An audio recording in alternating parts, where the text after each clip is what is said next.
நகை சுத்தின்னு சொல்லுவோம் தெரியுங்களா, அது முழுக்கொண்டும் எல்லாமே செய்வினால பண்ண முடியும். இதுக்கு காரணம் என்னன்னு பார்த்தீங்கன்னா, இப்போ நான் நகை சுத்தின்னு சொன்னேன். இப்போ இல்லை, இப்போ டேரெக்டாக ஒருத்தருக்கு செய்வனை பண்ணி நகை சுத்தி செய்வாங்கன்னா, நகை சுத்தி வரத்துக்கு ஆயிரங்களை செலவு பண்ணி செய்வனை செய்யணுன்ற அவசியம் கிடையாது. இது லாஜிக். ஆனால் இப்போ ஒரு வயிறு வலி வந்து சம்மந்தமே இல்லாமல் வயிறு வலி வரும். ஏன் வருதுன்னு தெரியாது. கால் வீங்கும், ஏன் வீங்குன்னு தெரியாது. இப்போ ட்ரீட்மெண்ட் எடுத்து பார்த்தா எல்லா ஸ்கேன் எடுத்து பார்ப்பாங்க, நல்லாயிருக்கும்.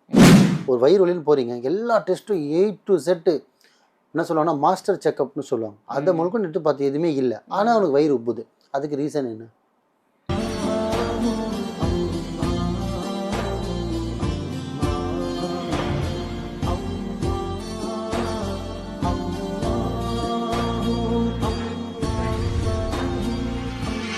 மரிஜன் மணியர்கள் அனைவருக்கும் அன்பான வணக்கங்கள். இப்போ காவாங்கரை ட்ரிபிள் M டவர்ஸ்ல இருக்கக்கூடிய மாலிக் பாய் அவர்களை தான் சந்திக்க வந்திருக்கோம். வணக்கம் பாய். வணக்கம்மா பாய். நம்ம நிறைய அந்த செய்வினை, பில்லி, சூன்யம், ஏவலை பற்றிலாம் பேசியிருக்கோம்.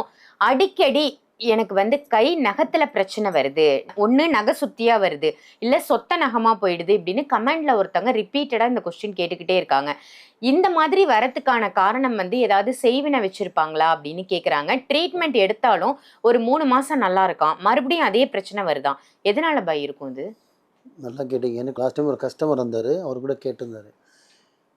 நல்லா ஒன்று தெளிவாக மக்களுக்கு ஒன்று சொல்கிறோமா, செய்வினையால் பார்த்தீங்கன்னா எதெல்லாம் செய்யும் எப்படின்னா படைக்க மட்டும்தான் முடியாது, எப்படி உருவாக்க முடியாது. ஆனால் உருவாக்கி வச்ச விஷயத்தை என்ன வேணால் அழிக்கலாம் செய்வினைன்ற விஷயத்தில். இதில் 1000 அடங்கும்.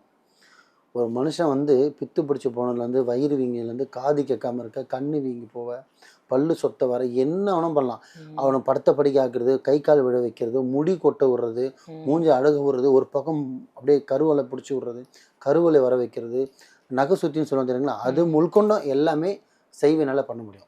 இதுக்கு காரணம் என்னன்னு பார்த்தீங்கன்னா, இப்போ எக்ஸாம்பிள், இப்போ நான் நகை சுத்தின்னு சொன்னேன்.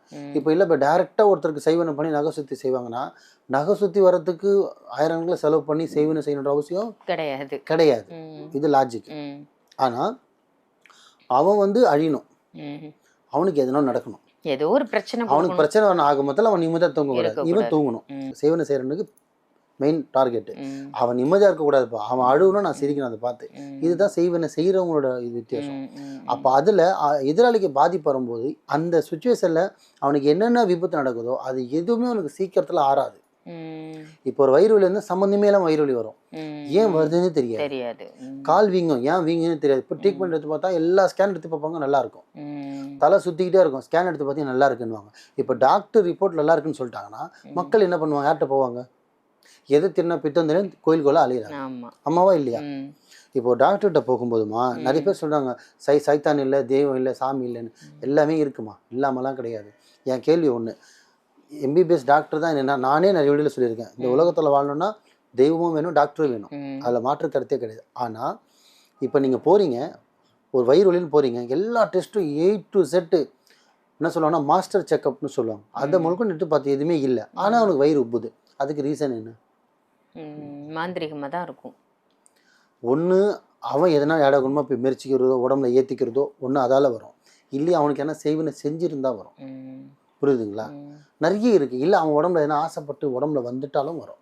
ஸோ இதுதான் விஷயம். அதால் வந்து எல்லா டெஸ்ட்டும் எடுத்து பார்த்துட்டோம், ஒரு மனிதனுக்கு பிரச்சனை ஆறவே இல்லை, அது காயவே மாட்டேங்குது, புண்ணு மேலே புண்ணு ஆகிட்டே இருக்குது, நான் ஊசி போகிற ஆற வைக்கிறேன் திருப்பி வருது, ஊசி போகிற ஆற வைக்கிறேன் திருப்பி வருதுன்னா அதுதான் செய்வினை. சொல்ல ஒரு கருத்து என்னென்னா, அவனுக்கு என்ன அந்த விபத்து நடக்குதோ அந்த செய்வினை பண்ணுற நேரத்தில் அவனுக்கு நடக்கிற இன்சிடென்ட் எல்லாமே இதுக்கு பாசிட்டிவாக அதை எடுத்துக்கும். ஓகே. இப்போ அவன் வேலை இல்லாமல் இருக்கானா, இருக்கிற வேலை மொத்தத்துக்கு எடுத்து விட்ரும். அவன் ஆக்சிடென்ட் ஆகிறானா அந்த ஆக்சிடென்ட்லேயே அவன் டோட்டலாக படுத்த படிக்க ஆக்கி விட்டுரும். அவனுக்கு கை கால் விடுற மாதிரி இருக்கா, டோட்டலாக கை காலே விழ வச்சிரும். புரியுதுங்களா சொல்கிறது? கணவன் மனைவிக்குள்ள சின்ன சண்டை வருதா, அது குடும்பத்தையும் பிரித்து விட்டுரும். இதுதான் விஷயம். இப்போ என்ன சொல்கிறேன்னா, இறைவன் படி பிரபஞ்சத்தில் போகிறது, நம்ம பாதிப்பு வருது, அவனுக்கு என்ன பாதிப்பு இருக்கோ அது அப்படியே பெருசாகிடும். சீக்கிரத்தில் ஆட விடாது. அதில் நகை சுற்றியும் வரலாம், காலில் ஆணி குத்துறதும் நடக்கலாம், இல்லை அவனுக்கு ஆக்சிடென்ட் ஆகலாம், இல்லை கீழே விழுந்து அடிப்படலாம், பல்லு சொத்தி ஆகலாம், அதனால் ஆப்ரேஷன் பண்ணலாம், அந்த ஆப்ரேஷன் சரியில்லாமல் ஆகலாம். புரியுதுங்களா? கண்ணு வீங்கும், கண்ணு வலி வரலாம், அந்த கண்ணு வலி பார்த்திங்கன்னா பெருசாக சிவப்பாயிடலாம், வீங்கிரும். இந்த மாதிரி சின்ன விஷயத்தை ஆற விடாமல், அதை அமர விடாமல், எதிராளி நிம்மதியாக விடாமல் கெடுக்கிறது தான் செய்வினையோட வேலை. அதனால் மக்களே நல்லா கேட்டுக்குங்க. நல்லது ஒன்று சொல்கிறேன், நிறைய வீடியோவில் சொல்லியிருக்கேன். நீங்கள் வந்து நம்ம உலகத்துக்கு ஒரு தடவை தான் வந்திருக்கோம்.